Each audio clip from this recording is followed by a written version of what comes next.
We are Travis and Adelle Graham with The Noble Marriage, and we wanted to share with you a story from brokenness to restoration in our marriage. We had the privilege of being interviewed by Focus on the Family. Our prayer is that through watching our story, that you hear something new for yourself and that you get healing and restoration in your life and in your marriage. Hey friends, welcome back to our channel. If you've been following along over the last 10 weeks, we have been doing a series called Brokenness to Restoration. And thank you so much for following along. Today's video is a treat because we are taking the full documentary and putting it all together so that you can watch it uninterrupted and really get a sense of our entire story from start to finish. And if you're new here, welcome. We're so glad you're here. We took this documentary and split it into a 10-part series where we take a deeper dive into the pain all the way to the healing. And so we encourage you to check that out. We'll pop a link up in the corner and we encourage you to go check that out as well. We hope you enjoy this documentary and thanks for joining us today. My selfishness, that it was about me. I wanted to be happy. I wanted to have joy, and I didn't know how to do it. And so the way that I looked for happiness was outside of myself. I looked for happiness in people. I looked for happiness in things. I looked for happiness in money. I looked for happiness in cars and accolades. Like, I remember when I joined the military, I needed to have the best, whatever the awards were there, I went after them, and I got them. And then when I went into law enforcement, every award they had, every accolade, I went after them and I got them. I needed validation as a man, and I did not know where to get that validation. And so it came from outside of me, and each time it still left me depleted. I would get that award, I would get that accolade, and I'd be like, oh, maybe there's something else that would be better. What's a better award? What's a better accolade? So it became like my identity was wrapped up in what I did, not who I was. Mm-hmm. And that's probably one of the biggest disconnects that I had, not only in my boys, but in how I treated all of my family, all my friends. I didn't even have close friends. You would say they're acquaintances because it was more of a transactional thing. What can I get from them? You know, how can they support me? All of it self-centered. I would say my selfishness really impacted, when I went into marriage with Adelle, my selfishness really impacted our lives because once again, I did not have love for me, so I could not effectively show you love. Mm-hmm. And it had such an impact that I chose to still be addicted to lust and pornography, and eventually, in our marriage, I was unfaithful on Adelle. Still another way of me looking for ways to satisfy myself and be happy outside of God, and to look for ways to satisfy myself. So I would just be absolutely destructive, and it's not like I didn't know those things were wrong. However, I was looking for ways to please me or be happy in some way. That's a good point. I've experienced depression a good bit of my life, and started medication several years before I met Adelle to try to regulate my depression. And it was soon after I got into law enforcement, I started experiencing some really traumatic events and things I did not know how to work through, and did not know that I could go talk to people about it and be able to get help for myself. And because I didn't know that, I turned to alcohol. And I never drank alcohol, but I started drinking a little bit, and it would help. I thought it was helping to numb that pain that I had. And then I needed more. Help is my very first day on the job in law enforcement. I came into work, and my very first call was a death. And I went there, and it was a 15-year-old boy that had committed suicide and shot himself in the head. And I worked this scene And it was just so difficult to process and to be with his mom and dad and younger brother during this whole scene. And when I got done, man, I was just devastated. I did not know what to do with all these emotions. I did, because I was still young. I was probably 22 years old. I didn't know how to deal with that kind of thing.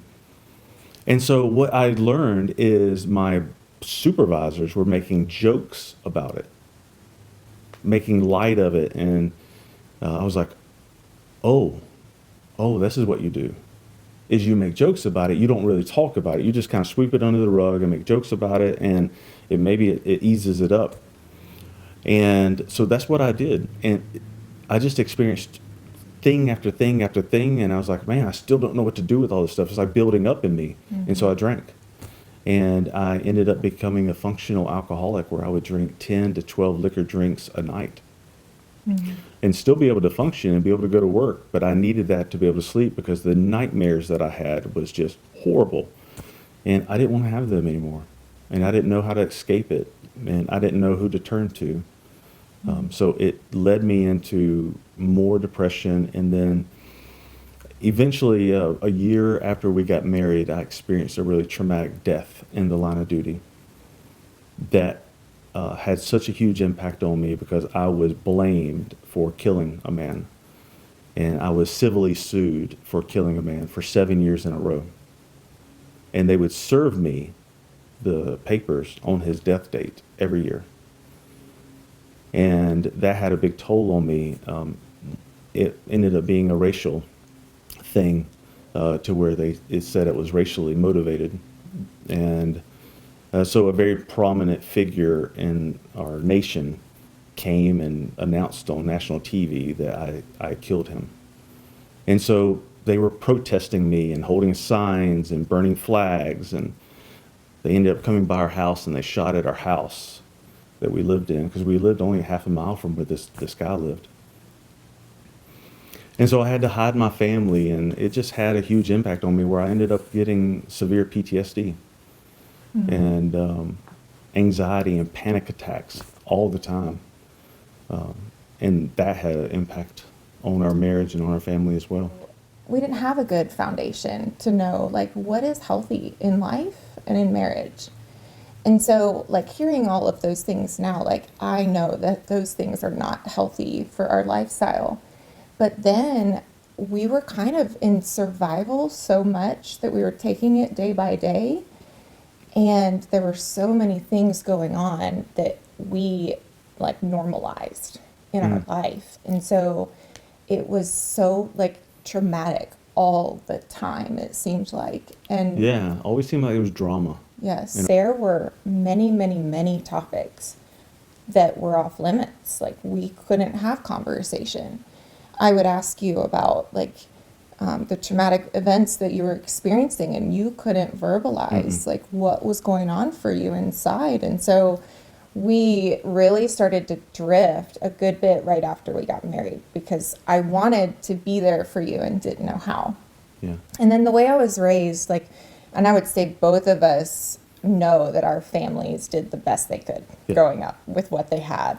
And we have amazing parents. But I learned growing up that there are topics we don't talk about. And so when I experienced that with you, it was just like, oh, well, that makes sense. There's things we don't talk about. And I also grew up in a very strict religious culture. I really got that I needed to put on a front and show other people that my life was perfect. And so that's when my perfectionism really started to come full blown, because I was seeing that you were struggling. I couldn't connect with you on really any level past our opinions, because that just kept us separate. And I started, especially once social media really started to take off, boy, I loved putting all the perfect pictures and things out there, because to me, it made my life look the way I wanted it to be. And on the inside, I was really struggling. I remember my behaviors back then were, if we had a disagreement, and we swept it under the rug. I did not know how to process that situation. And so I would give him the cold shoulder. And sometimes it would be days, sometimes weeks, because I would have all these strong feelings on the inside that nobody helped me know how to deal with. And so what I got from that was, well, I can't be connected with you again until those feelings were gone. Right. And sometimes it just, the volume would get turned up and I would ruminate all of the things and the arguments and disagreements in my mind, and it would intensify the feelings. So weeks would go by where we wouldn't talk about anything. And then being a mom or stepmom of 2 boys that were 8 and 12 when we got married was way more difficult than I ever thought it would be. I thought I would just breeze right through it and be fine. And one of the things that really started to show up in our relationship was comparison from the first wife to me. And I felt so helpless in that because I felt like you saw me as her in a lot of the situations. And again, we didn't talk about it. And so we just were drifting and drifting and drifting apart. And there was addictions going on my side of trying to cope with my internal pain of what was going on. So I would shop. I would drink wine. I had this fantasy view of my life. And it's taken me quite a few years to really process that, because when I remember back to those times, like I remember being very lonely, very disconnected, sad, worried, and like feeling like, is this all marriage is going to be? Because this sucks. I still like fantasized it in my mind. And so I truly believed we had a good relationship. And that's why I said we normalized all the dysfunction. And that, I think, is what I allowed myself to believe, is that this is normal. Our marriage is normal. And like I would really stuff down those feelings that would come up. So I was extremely disconnected with my actual true feelings that were going on. Yeah, so it wasn't until about 12 years in our marriage that I really got connected with all those feelings that I had just stuffed down for so many years. Yeah, maybe our marriage isn't perfect. Yeah. And, I would look at other couples and I'm like, well, we're doing better than them. So we must be doing okay. Like, we must be figuring it out. And in that fantasy, like I believed that he was loyal and trustworthy and all of these things. But then when I really got connected with those feelings that were being ignored for 12 years, there were so many red flags. There were so many signs that I chose not to see. And, I think that is a lot of how we ended up where we did 12 years later in our marriage, was because of that. Yeah. On the outside, from others looking in, it looked like we had a perfect relationship. But on the inside, both of us were dying. We were lonely, disconnected. There was so much pain there, so much mistrust and disloyalty and impurity and addiction and just so many things that we really ignored. 2012, 2013 was when his PTSD really started to manifest on the outside. And we were fighting and arguing, and the drinking was increasing in both sides. So it wasn't until we started getting counseling from a Christian counselor that she started helping me see that things were not good in our relationship. And I really started to peel back the onion of myself and my own behaviors and my own ways of coping, and really started to get connected with the amount of pain that was inside. And I remember sitting there telling her, I don't love him anymore, and I am loyal And I don't know how I'm going to make this work with a man that I just don't see any way of loving. It was, what are other people going to think about me when all this comes out? And that's my perfectionism of not wanting people to know about the pain and the hurt and all the imperfection and the things that, like, I had tried so hard to cover up so other people couldn't see. And really, I was seeing it for the first time, and it scared me. It really honestly scared me, because I didn't know what that was going to look like. And she really encouraged me to have a conversation with Travis at that point. And I was terrified to have that conversation because of, we had just been arguing so much and they never ended well. And I remember the night that I was like, I am going to have this conversation. And we had blown up about something about Haven. I mean, she was born in 2014, and that just took our arguments to a whole nother level, because now we're having to parent and we have totally different opinions. And that night in particular, it was just not a good night. And I remember we got her to bed and we sat down in our living room, and somehow I was able to get out that we've got to do something. If we're going to stay together, the alcohol, and at this point, Travis had been to a doctor that prescribed pain medication, so now he was also addicted to opioids and several other things that were doctor prescribed. And so the mixture of the alcohol and the pills, sometimes I didn't even know if he was hearing me and my heart. And what I was trying to say was like, we need help. And I remember just feeling this overwhelming peace during that conversation with him that was very unexpected for me, because I had so much fear. And I remember telling you, like, it's Haven and me, or the alcohol and pills. And at that time, I didn't know about pornography. I didn't know that he had been unfaithful. And to me, I couldn't continue just with the way things were from what I knew. And I'm really grateful I didn't know at that point, because I really believe I would have walked away. And it was enough. That conversation was just enough to get your attention. I needed that conversation. Yeah, we both Like, really I was did. desperately looking for that conversation, and I did not know how to have it with you. Like, I was tired of being an alcoholic. I was tired of being addicted to opiates. I ended up on 14 different prescription medications, because when I was on something, I needed to take something else to combat symptoms, side effects and symptoms and other things that that particular medicine would cause. And so at that time, I had already tried to take my life twice. I was hopeless.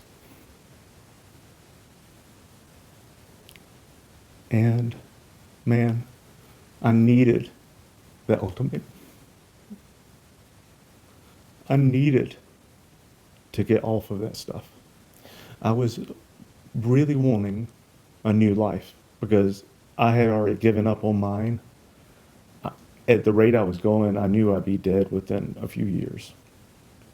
I was only like 38, 39 years old, but I felt like a 90-year-old man. I wore a back brace and walked with a cane, and I had a service dog, and I was just a broken man. And it happened in just a few years of, Yeah, I didn't even recognize you anymore. yeah. And I just needed a change. Yeah. So, and when I tried to get off myself, I tried to stop all those things myself, and I just wasn't able to do it. And so I needed help.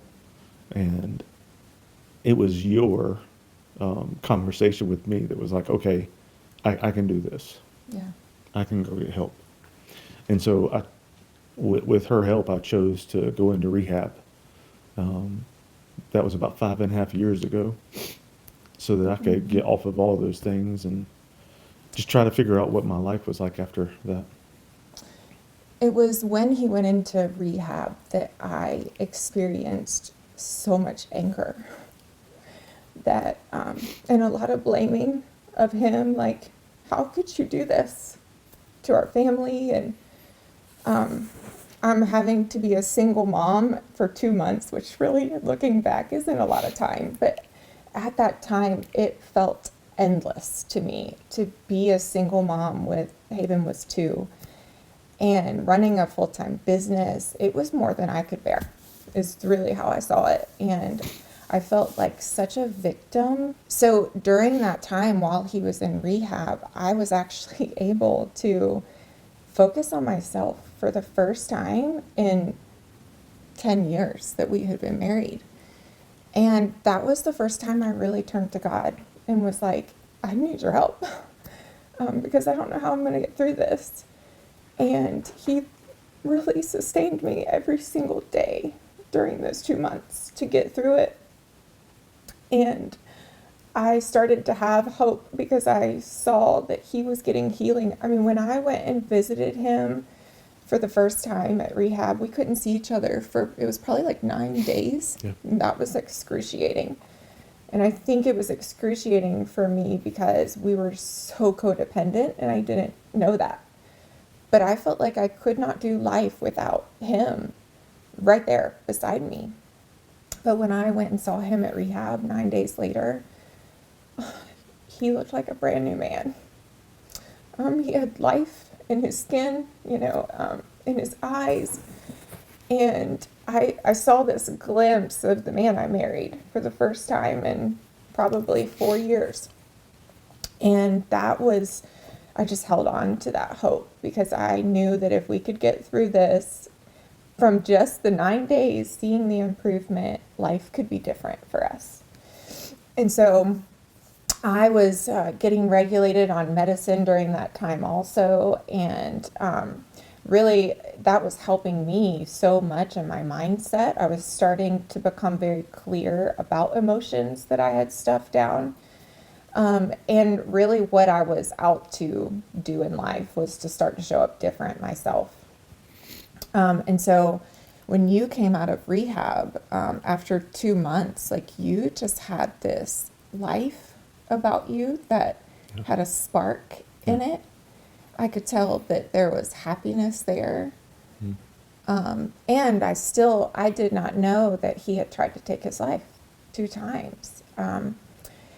And I'm really glad that I didn't know that at the time because it helped me see you in a different light and really champion you during that time, I think.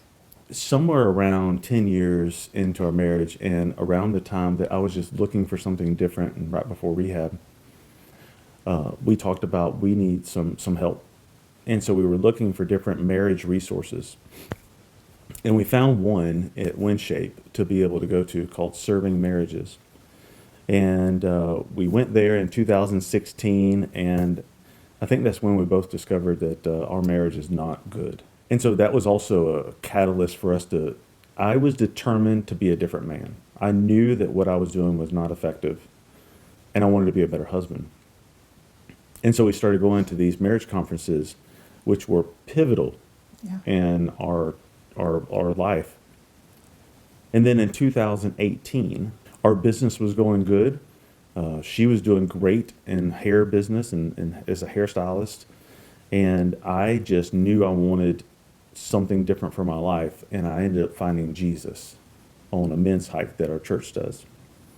And I really discovered that I knew about Jesus because I was born and raised in a home that we went to church all the time. And I professed to be a Christian, but I really didn't have a personal recognition of who that was. And it was on that trip where I determined that Jesus was a man that God would have sent his only son to come down here and die just for me if I was the only person on this earth. He loves me that much. And that's a different personal dynamic than I had before of God loves everyone, he just tolerates me. It's a different thought process. And so I accepted Jesus and I was baptized in the river on that trip. Travis Graham, do you accept Jesus as your personal Lord and Savior? Yeah. Travis Graham, in the name of the Father, Son, and Holy Spirit, I baptize thee.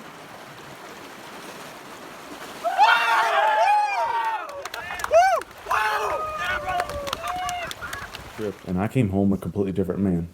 And that was in the beginning of 2018. Yeah, 2018 was a really pivotal year for us because right before he went on that hike, my career was at the best it had been. And I woke up one morning and was having excruciating pain going down my leg. I couldn't walk. I couldn't really even move.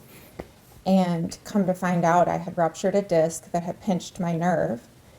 And if I didn't have emergency surgery, I may never walk again. And I may never be able to work behind the chair again. And that is that's what my identity was really wrapped up in, is what I do.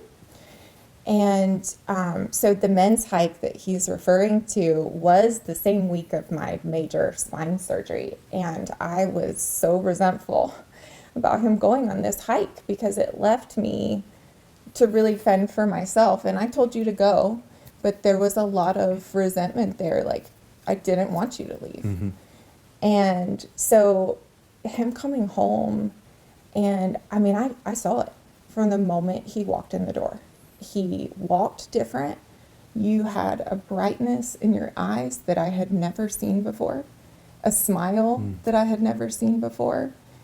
And he shared with me like what he really got on that mountain. And I was just like, my heart was falling in love with him as he was sharing that story. And I'm so grateful for that because I went into depression after that. It was a long recovery for my spine and not being able to work and having a lot of guilt about that. And that our relationship was the one thing I was able to like really have a lot of hope in as I was working through my own identity. And I just love how God works because he was stripping away the things that he knew were going to hold me back. And my career was one of them. And so we spent the next 6 months like falling in love together and just really diving into like, what is a healthy marriage and what does this look like for us? And that was so pivotal. It was. And do you want to share, like, you still had some things going on for you because I didn't know about a lot of things you had not shared with me. Yeah. And I desperately wanted to. Like, I wanted to share with you my addiction to porn. I wanted to share with you my unfaithfulness, and I had no idea how to do that. yeah. No idea how to bring that up because it was really important to me to get clear of those things that were in my past. Yeah. And so it was in October when I was on Facebook. It was actually on our anniversary. Our 12-year anniversary.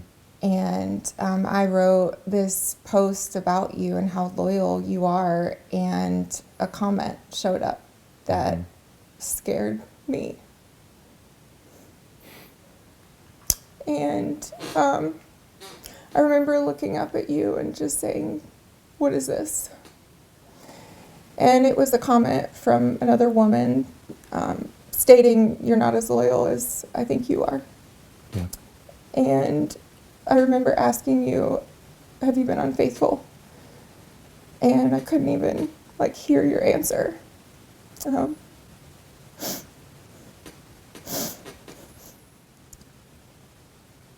I think in the back of my mind I knew. And I really was like, really, God? Now, after I've just fallen back in love with you, like, and I really see now that that is just, the timing of it was so important. Because I really needed that 6 months with you of a different man who loves Jesus and wants to make our marriage work, to know that if I'm going to stay in this marriage, there's hope for us. Because I loved you so much during that 6 months. Like, oh. And it was during that time that you really were searching for, like, we need something now. And this is where our story just gets so cool. It was 3 days after I found out when we were supposed to go on a marriage retreat, and Gary Chapman, the 5 Love Languages author, was the speaker, and I didn't want to go, and you took me, and he sat down with us. He took time to sit down with us, and I remember asking him, how am I ever going to forgive him? Like, I can't forgive anyways. Like, I hold on to everything. And it's what he said that changed my outlook on the entire circumstances that we were in. He said, you're never going to feel like forgiving. And if you wait on your feelings, you never will forgive. You have to make a choice to forgive, and your feelings will follow. And I've never heard that before. And it was like, he was the problem, and I was looking at, you're the solution also, because I had created this long list of things that he needed to do to earn my forgiveness. And that's the only way I knew how to deal with it. And so him saying that, like, empowered me for the first time to make a choice to forgive. And I knew very early on, I had gotten down on my knees and really just cried in God's lap for days, where he gave me some amazing visions of what was ahead, even though I didn't want to see them at the time. I'm so grateful he did, because when I heard that I could forgive, I knew I wanted to do that. And it was while we were there at Winshape that weekend that we heard about the intensive by Hope Restored, because it's also held at Winshape. And I remember you asking me, is that something that, and I was like, hands down, yes, I want to do that. And so that was scheduled for the end of November. Mm-hmm. And we went through full disclosure with our counselor, and I had never experienced the kind of emotions that I was experiencing during that time. So much raging anger and just raging jealousy and hate and love and just pain, so much heartache. And what I just love about that time between finding out and the intensive was really sitting in my emotions and allowing them to come as they came, and allowing God to really work in my heart, because it was so pivotal that I recognized that it wasn't all him. There were so many things in my side of the marriage that I knew I needed to work on. And it was really easy to be a victim during that time, but I had lunch with women who had been through something similar. And they would tell me it's going to take 5 or 10 years to forgive him and be good. And I was like, no way. I don't want to waste that time of my life. And God specifically told me, if you take the time to do the work and heal, I will bless it. And I'll use your story for other people to get healing. And that's what I needed to really push me into doing the work on my side, to allow those emotions to come. And you were so gracious in sitting in those emotions with me and holding me. And then there were times I needed to be by myself. When I found out that the intensive was at Winshape, they have holy ground there. And I knew that God was going to work a miracle in our relationship. I knew it before we even went. So Winshape, every time I think we had been to about 4 marriage retreats at this point. So each time we would go, our marriage would improve, because we would learn new tools and new ways of communicating. When I found out that the intensive was at Winshape, they have holy ground there. And I knew that God was going to work a miracle in our relationship. I knew it before we even went. And you and I both went expecting God to move mountains in our relationship. And oh wow, the intensive was life-changing for both of us. I learned that my heart and my emotions and my fears are my responsibility, not his. And I had been looking to you for all of that and blaming you and then waiting on you to be able to move on. And that was huge for me because I'd never learned to take responsibility for myself. And then communication, wow. Like, we learned so much about, there's so many things we have never communicated about. Yeah. So many things, so many topics, so many real heart issues that needed to be dealt with. And I wanted to really experience the full healing that God had for us there. And so our therapists were amazing. It was during that time that I felt heard for the first time in my life. It was so impactful for me that somebody saw my pain and saw where I was, and not being overlooked as though I wasn't important and not good enough, and all the lies that I told myself over the years. And I realized that I had a really deep core fear that was, I am not good enough. I'm not good enough for you. I'm not good enough for God or anybody else. And I realized that wasn't true, and I had made it true. Letting that go while we were there and allowing the Lord to really work in my heart was so pivotal. There's a few things I really got from the Hope Restored retreat or the intensive. One is taking responsibility for my own actions and my own heart, because I was giving that away, and it made me so powerless not to take responsibility for myself. And there's so much power when I do take responsibility. So I learned how to take responsibility, but another one is just being able to, for us to be able to communicate and it not be scary to enter into a disagreement. That if we do get into one, there are ways that we can navigate a disagreement by pausing, by stopping that cycle that's going on, and by praying to God, listen, what's going on in my heart, and change it to where we're still going to be on the same team and not feel on opposite teams. And I've never experienced anything like that, and didn't know that was possible. I think for me, like, learning new tools that we had never heard before, like how to communicate, how to listen to each other. I didn't know how to listen to you. Yeah. How to talk about the real issues that are going on in our heart. And it was literally like drinking from a fire hose while we were there. And so when we got home is when the real work started, because now we're back in our environment. And I remember we got in a disagreement. It was like the first day we were home. And it was the first time we worked through it. Yeah. And I saw that hope, like, oh my goodness, I see the cycle and I see how to get out of it. And we were able to do that. And then it just became a process of the next. So I ended up with a second spine surgery right after our intensive, which left me with a 3-month recovery process, stuck inside with him.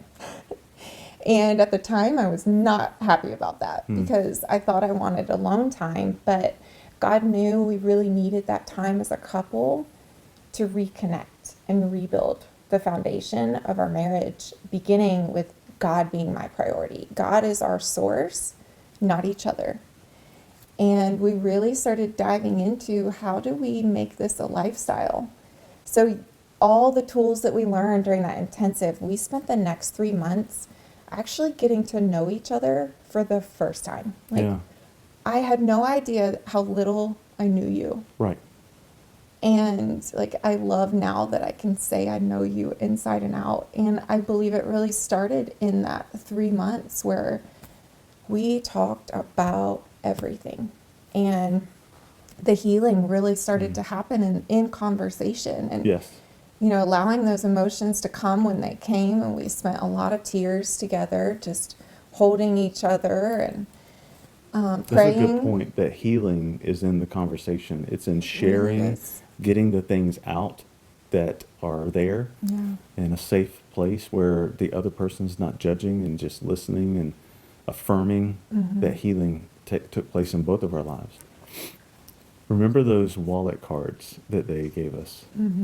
Those were pivotal for me because needed something to refer to. And then when we would be in the middle of the argument, one of us was smart enough to take a pause, but I would go immediately to those cards and read it and be like, okay, what are my steps? What are the things I need to do? Because I want to go build up my own argument during a pause. Yeah, I want to build up a case because I want to be right. And I go to those cards and read like, oh, so next is prayer. And next is taking responsibility and taking care of my heart. And, none of those are building my case. And so just that one thing has been so pivotal because anytime we go into an argument, it's like two 7-year-olds having a fight. And it's not productive. But as soon as we took a pause, look at that card and like, okay, here's some steps I can do. And it allowed me to be able to be, 15, 20 minutes, come back and say, okay, let's try this again. Let's try having the conversation again. And, it worked. Most of the time it would work. And then there was times where we're like, oh, maybe we should do a little better next time. But that's it right there, right? Is repeating over and over and over, sticking with it and not going back to our old way of just shoving things under the rug. I think something else we really got at the intensive is that we're normal.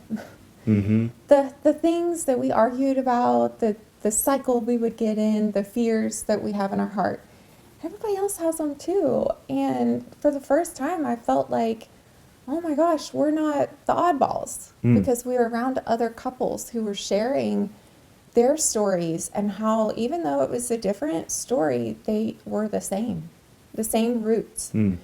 And that was just so awesome for me to see because it gave me so much more hope in knowing that because, we're not the only ones dealing with this and we're not the only ones who have worked through it. That we knew we could do it, but we also knew it had to become a lifestyle for us. And so we just really made it a lifestyle. And after our 3-month really sabbatical in the house of healing and restoration, God was still stripping away the things that I held most important to me. And the salon being one of them. And I couldn't see it at the time. I was just very like, God, what are you doing with our business? Because after my second surgery, I couldn't work behind the chair anymore. And that meant that I had to develop a new role as a leader for myself with my team. I'm no longer working with them. I'm working differently. And that was so important because the next year we really started diving into personal development of like, what is our purpose in life? Why are we here? God, what do you have for us? And he really showed us it had nothing to do with what we were doing and everything to do with who we're being in life.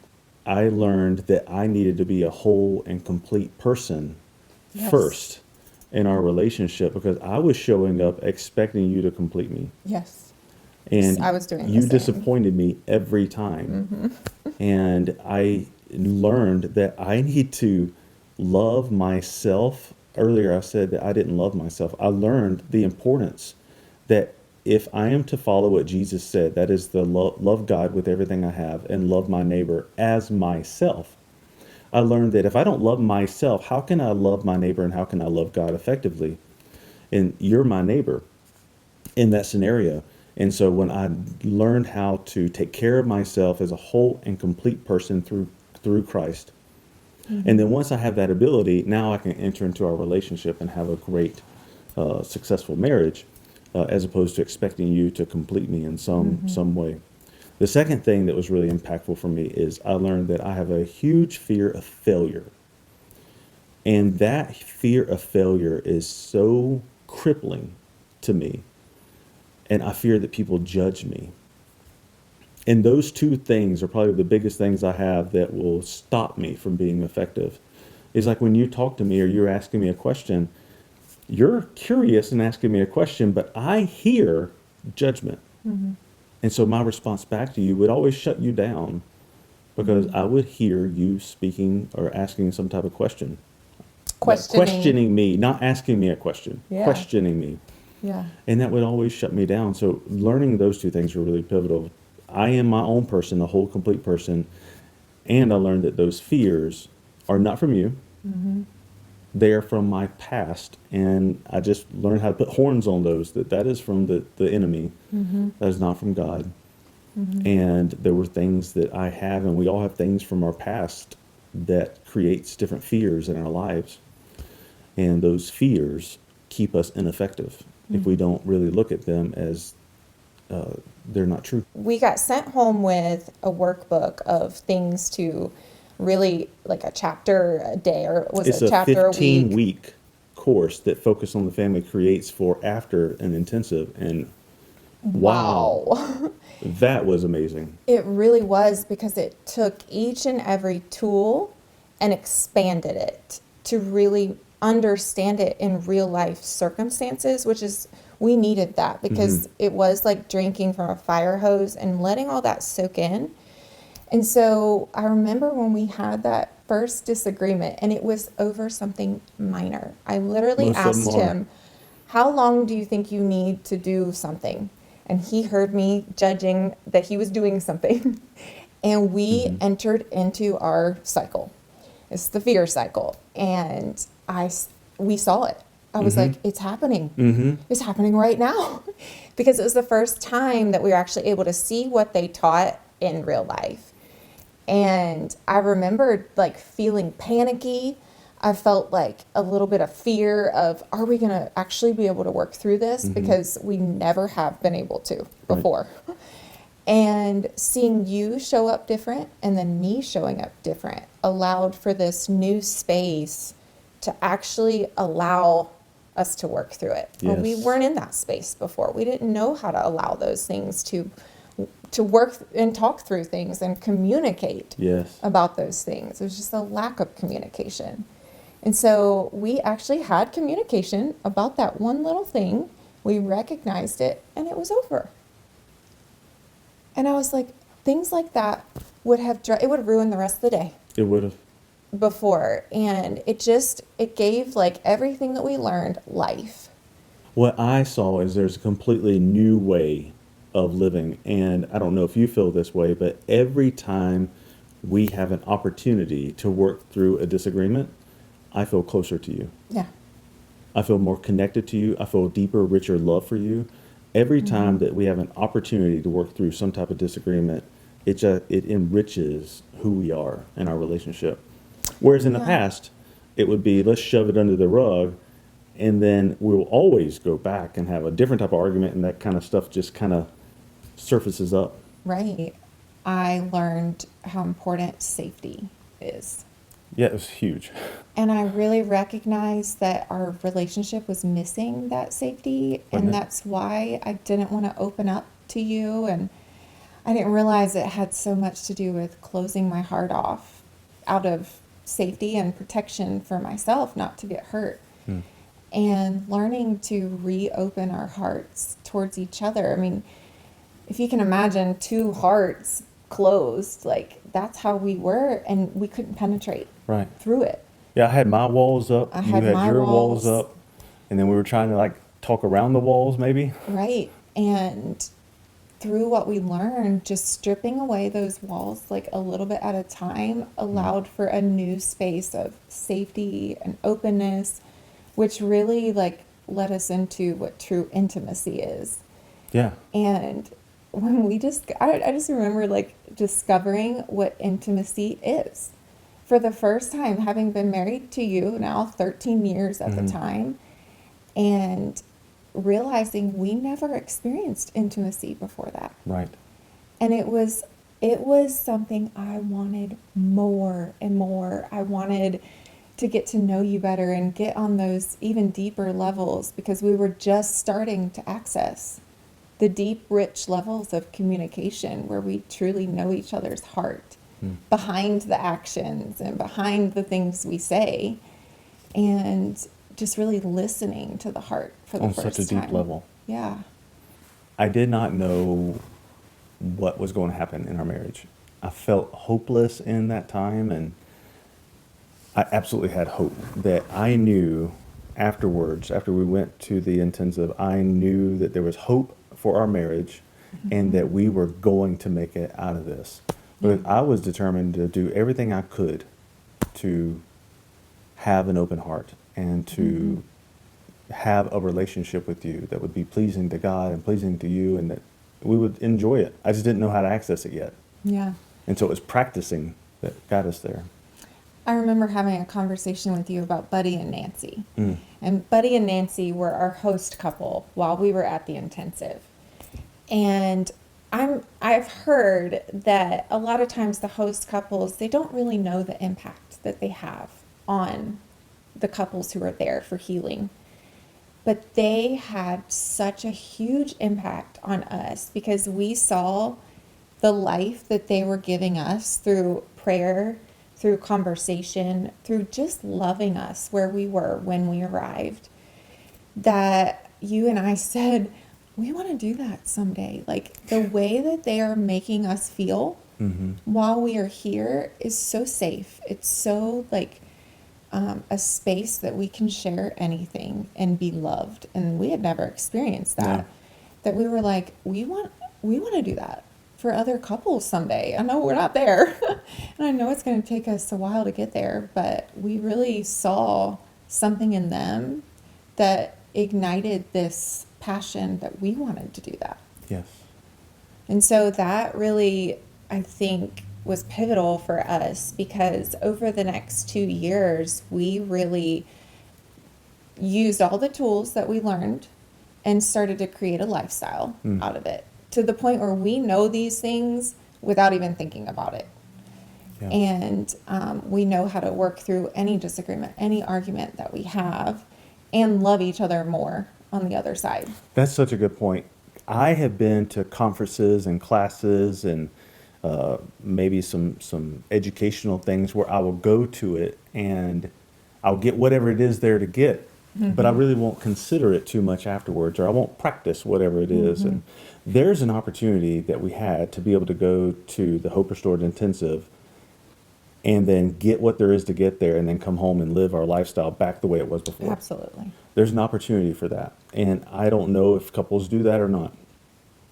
But I was determined that we were going to get everything we could out of this intensive and then use the 15-week after course that helps you walk through the distinctions a little bit tighter. And I was able to see that, man, our marriage is so much stronger if we use these tools.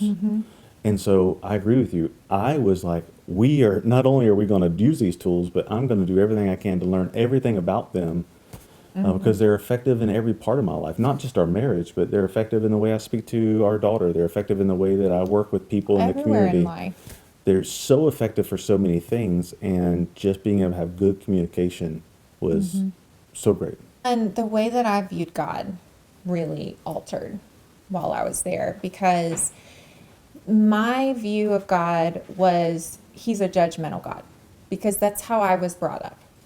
And I didn't know that I had that belief there, but I really understood in the intensive that I did not view God as a God that is full of forgiveness and grace and love for me. And I knew that God really wanted to work through me forgiving Travis so that he could feel what grace and forgiveness is like also through Jesus. And stripping all of that old belief away and really seeing who God is to me now. He is my source. He is the one who fulfills me and satisfies me. And, you know, sometimes I think in our relationship, we are trying to pour out of an empty pitcher. Aren't we? And then going to each other to fill up that pitcher rather than going to God to fill up that pitcher so that I can pour out into you. And that was just so huge for me. Yeah, some of the things for me is I learned how to listen to understand instead of listen to respond. Yes. Like I would listen to make a case in my response to you, not really listening to like, what is it that's in your heart that you're saying? Where is it that you're coming from? And having a good response back to you. So I learned how to listen better. I learned patience, kindness, gentleness, self-control. I learned joy. Oh my gosh, I am absolutely filled with joy. all day long, every day. And that is just one of the fruits of the Spirit that I have from living a lifestyle that's intentional. Yeah, and also being able to identify, like when a feeling of frustration shows up. A lot of times I didn't know why I was frustrated and couldn't identify that. And so it helped us with awareness, just what is actually going on? Because the feelings are just data of information and ways for us to dive deeper into what's at the core. Oh, I have this fear that I'm not good enough right now. Right. And then actually being able to communicate that with you. I have a fear that's actually popping up for me, and I know that's not your heart. So I need to go take care of that and take responsibility for what's showing up for me. And I'd never done that before. Yeah, that helped set me up to be able to have a conversation. I didn't know how to share with you the fears that I had. I didn't know how to share, listen, I hear judgment from you. And so just being able to have words. So the story I'm telling myself is that you're angry with me right now. Is that what's going on? And it gives great opportunity for you to be like, no, I'm not angry with you. I'm in my own head thinking about groceries right now or something like that. And just being able to have words around that, because I would internally dialogue like, oh, she's mad at me. And then I would go down this path that would ultimately lead us to another argument that didn't need to happen. God had already shown me little snippets of what he has for us. But when he showed those, I couldn't see it. And so as we started to access healing and restoration in our marriage, the excitement in me, the love, the passion, oh my goodness, our marriage never experienced passion. No, never. Until the intensive with Focus on the Family. It allowed us to access 12 years of marriage and we Yeah. never accessed passion or intimacy. or oneness for No. sure.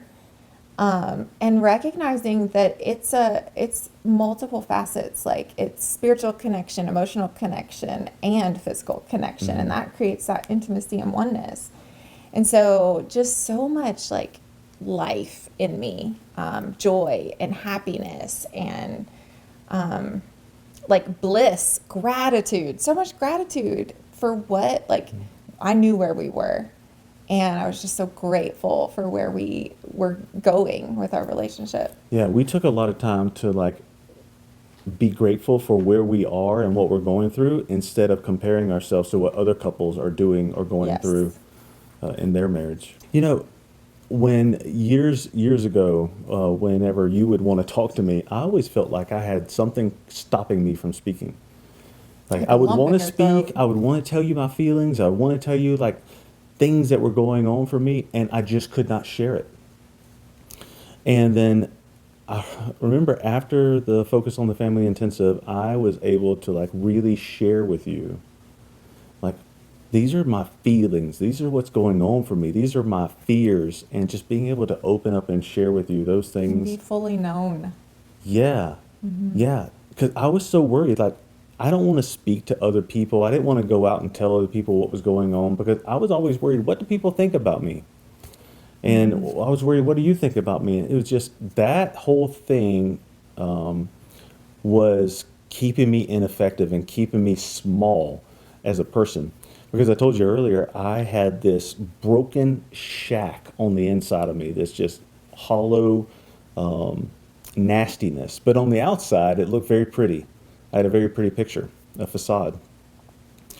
And so when we finally got healing, I was like, I want other people to see this. I want other people to hear that they are okay, that they can have healing, that they can have the same restoration through God that we can have in our own marriage because it's available. We went from such a wreck of people in a Yeah. marriage to thriving and just full of passion and intimacy. And that is only available through God. And it is available to anyone. And there's healing available to marriages. Something I didn't expect it just popped up for me was when I first started sharing with other people, like the brokenness that was in our relationship and the forgiveness.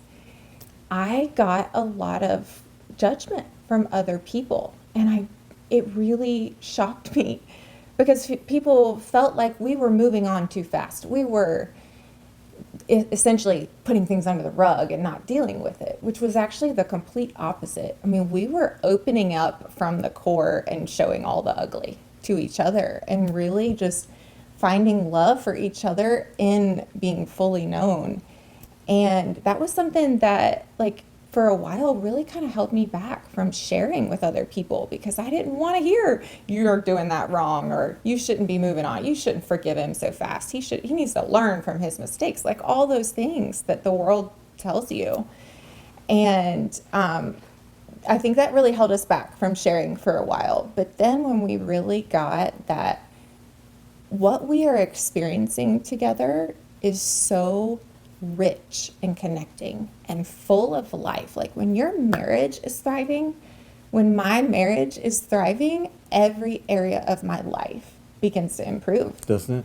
But when my marriage is not working, every other area of my life does the same thing. And so to have that person in your life just so connected I wanted every marriage to experience that. I was like, every marriage needs an intensive. And so we started sharing just unapologetically with people, and we started seeing people get healing just through our story. And that was just enough for what we needed for the next several years of complete healing, complete restoration, so that God could really use us as a vessel to do his work and start, working with other marriages and other couples. It is so fulfilling and life-giving. I mean, we have couples that come in that are broken, just like we were.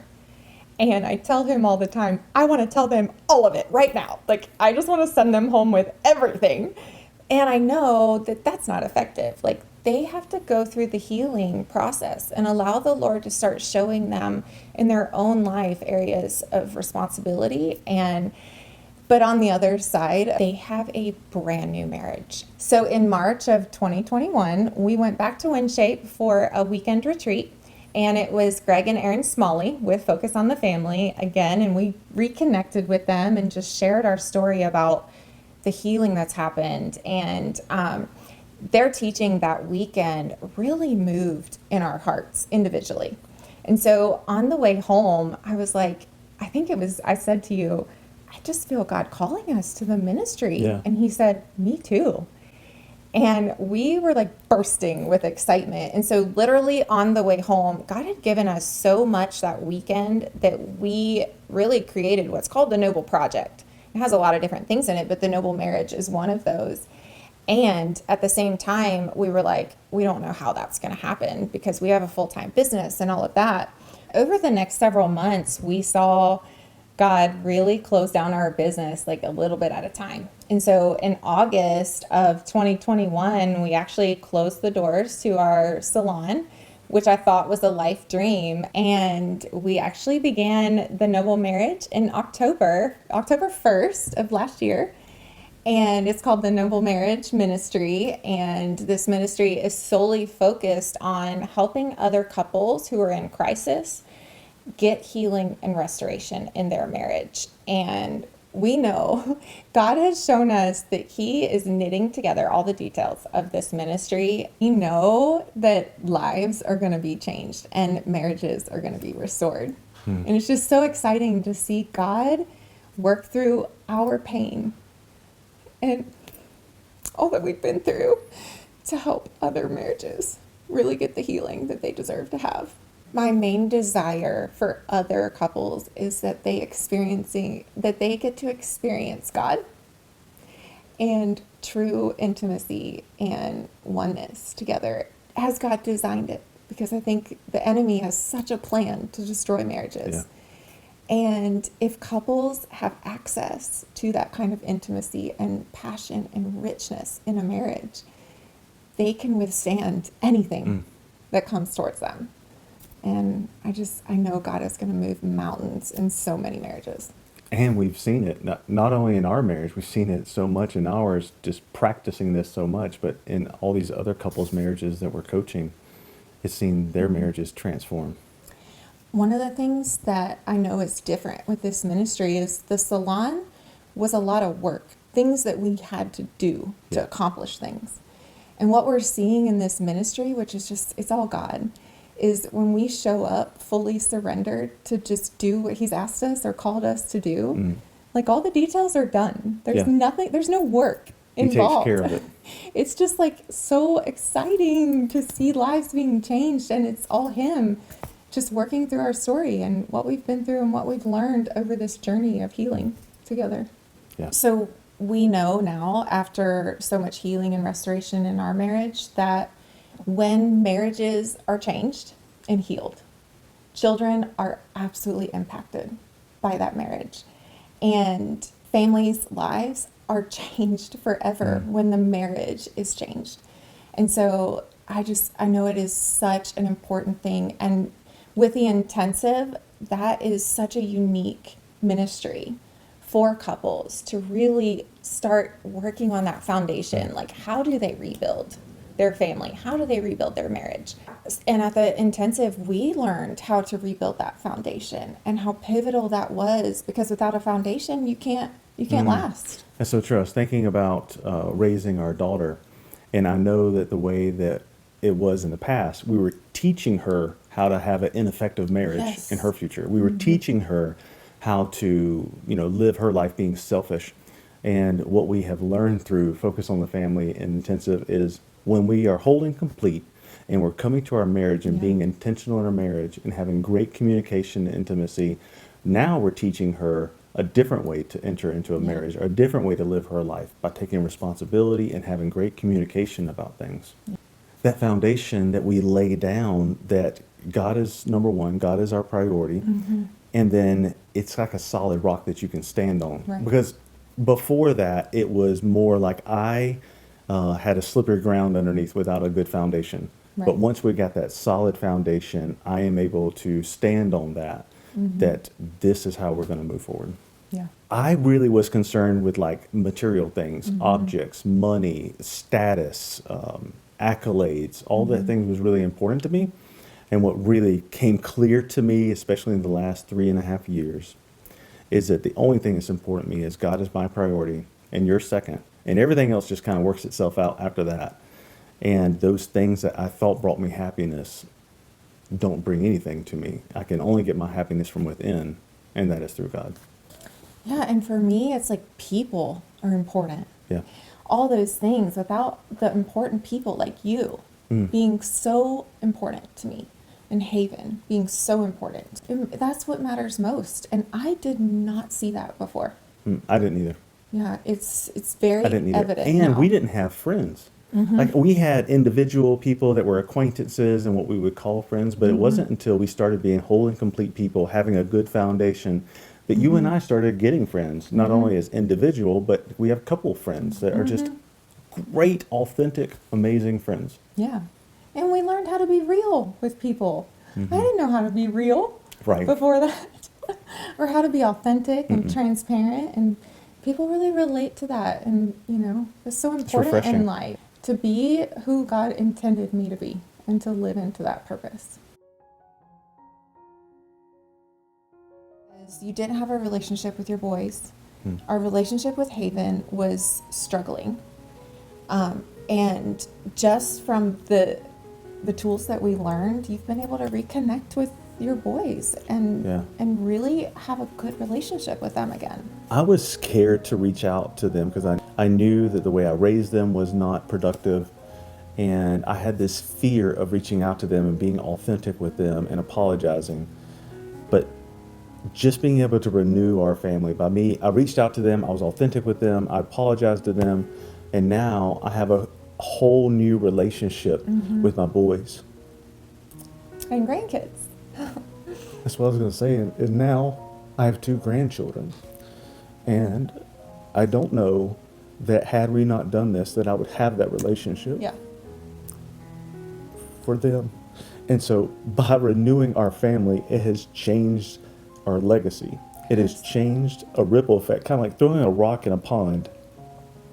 Now we have an opportunity to change the trajectory of our family and their family and their family. by us changing and making a difference in our marriage. Yeah. Absolutely hopeful that they can do the same thing in their lives and in their family, and they don't have to live in pain like we did. That being able to change the trajectory would make it easier on them to live a life of being whole and complete through God. I really wanted to break generational sin and the cycle that was going on in our life. And I know we've been able to do that with our daughter, but I wanted to be able to do that with our sons. And I did that through being authentic with them and sharing with them my story. And now we have a relationship that we didn't have. Just such a huge ripple effect that by us attending Focus on the Family Intensive, it now has impacted probably 100 or more lives that are connected to our story. And man, that is just, we need that. We need that in our culture. And that's my prayer for every family out there, that they can find the hope and healing and restoration that we found through Focus on the Family.